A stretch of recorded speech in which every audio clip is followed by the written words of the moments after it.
C'était très intéressant. Comme je n'ai pas lu ce livre, je l'ai que parcouru, je regrette, je ne l'ai pas lu, donc j'ai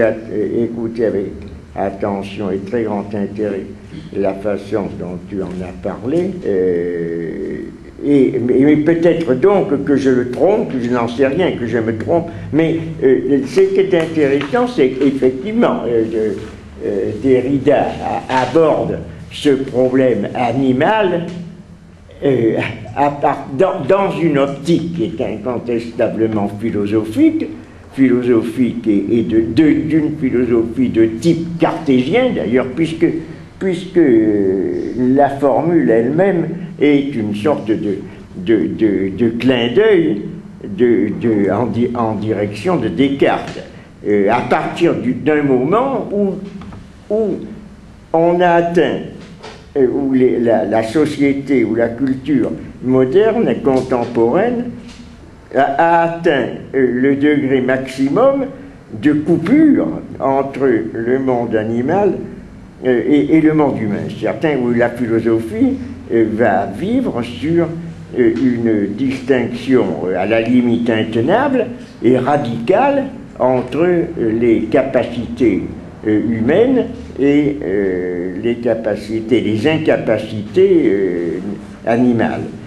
Donc c'est une sorte de phénoménologie d'ailleurs, un petit peu, vers quoi Derrida est assez porté, d'autre part, en tant que lecteur de Husserl, qui a abordé aussi lui-même ce problème de l'animal, de rapport, de l'intégration de l'animal dans l'environnement et l'intersubjectivité humaine, à partir des degrés de conscience, à partir d'une sphère d'appartenance également où l'animal est en quelque sorte comme autrui, est soumis soit à une sorte de rencontre en effet à partir du regard, soit à partir d'une sorte de ce qu'il appelle une apprésentation, de quelle manière l'animal va être constitué à la limite également comme une personne, comme un vis-à-vis, mais toujours à partir d'une conscience qui a été progressivement coupée de tout le monde animal. C'est ce qui est frappant un peu quand on voit cela. Je ne sais pas, c'est pour ça que je dis que je parle tout à fait, il faudrait me rectifier en l'absence de ce que dit exactement Derrida dans son ensemble, mais c'est développer une réflexion qui se développe tout à fait en marge de tout un champ d'études qui est celui de l'ethnologie, de l'anthropologie ethnologique, qui au contraire aborde un monde où l'animal est omniprésent, où à tout moment on a affaire à l'animal, et l'animal dans ses relations avec l'humain, dans la compénétration de ces mondes qui sont à la fois complémentaires, à la fois antagonistes, où le problème du regard de l'animal, on pourrait presque dire, ne se pose pas parce qu'il va de soi, que les hommes sont considérés, sont épiés par les animaux, que les animaux ont une certaine forme que du même ordre qu'ils entretiennent avec le monde humain. Il y a que ça soit dans le domaine de ce qu'on peut appeler en gros la sorcellerie qui a été étudiée, c'est plus précisément, alors c'est le point de vue par lequel ils abordent l'animal, par Deleuze et Guattari, dans Mille plateaux. C'est abordé du point de vue des devenirs animaux, du point de vue des masques, du point de vue et également des mythologies. Bon, dans la mythologie, c'est l'animal qui est premier. La mythologie, les contes vivent dans une inséparation de l'homme et de l'animal. Le problème du langage ne se pose même pas, puisque l'animal parle. De la même façon que dans les fables, l'animal parle immédiatement à l'homme, il parle le langage de l'homme, c'est l'homme qui en quelque sorte à recevoir de la part de l'animal des leçons. Donc il y a tout un monde où cette problématique purement cogitative, si l'on peut dire, cogitale, pour employer un mot que je crois Nietzsche a étudié a utilisé à propos du cogito, et en critiquant cet homme purement cogitance, bon, l'animal est une énigme, l'animal est quelque chose qui soit est purement objet, soit mécanique,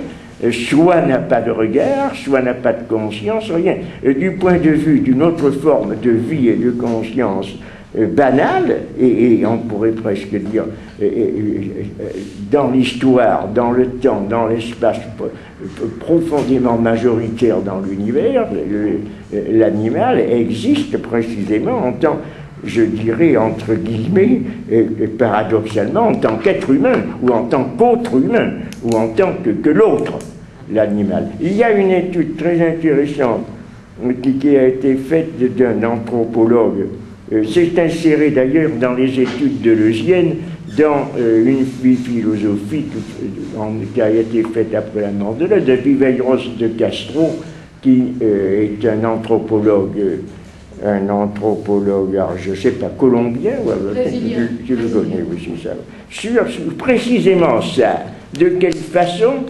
je ne pourrais pas le résumer parce que c'est assez complexe, mais je dois dire que ça répond à une dialectique qui, si on ne suit pas sa terminologie propre, est difficilement exprimable, que l'on peut rendre accessible peut-être en disant en fait l'homme est l'autre de l'animal, c'est-à-dire que l'animal, et il ne doute pas qu'il a relativement, que dans ses relations avec l'animal, dans la stratégie qu'il a adoptée par rapport à lui, quelque chose qui a de ce rapport entre des tribus humaines qui sont différentes, dont on doit se défier, par qui on est épié, donc c'est quelque chose qui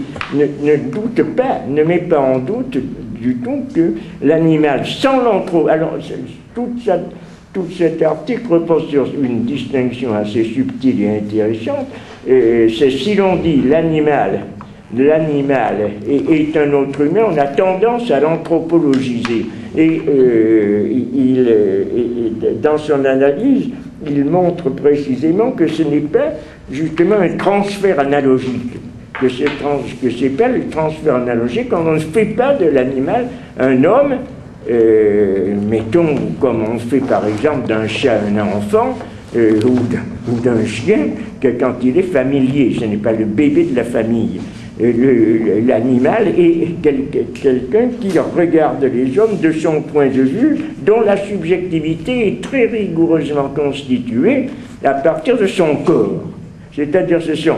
on pourrait appliquer à cela la formule de Spinoza, on ne sait pas ce que peut un corps. C'est-à-dire, la puissance de l'animal et sa conscience est déterminée par la forme de son corps et ses propres puissances. C'est-à-dire penser, mettons, quand le crocodile a une très puissante mâchoire, son monde animal est constitué par les limites et les puissances de son corps, c'est-à-dire sa mâchoire, etc. Donc c'est de ce point de vue-là, c'était une remarque que je mettais comme ça en suspens, de façon à ce qu'on puisse réfléchir à partir de là. Il y avait un petit film que je t'ai montré, que je t'ai envoyé, qui était très intéressant, et tu m'as également d'ailleurs éclairé de ce point de vue-là à propos d'une remarque d'un chat qui évoluait et jouait avec une petite chouette. Et effectivement, ce chat volait en l'air. C'est-à-dire qu'il allait jusqu'aux limites de son corps, il essayait de faire que les limites de son corps soient la même chose que la chouette qui volait. Mais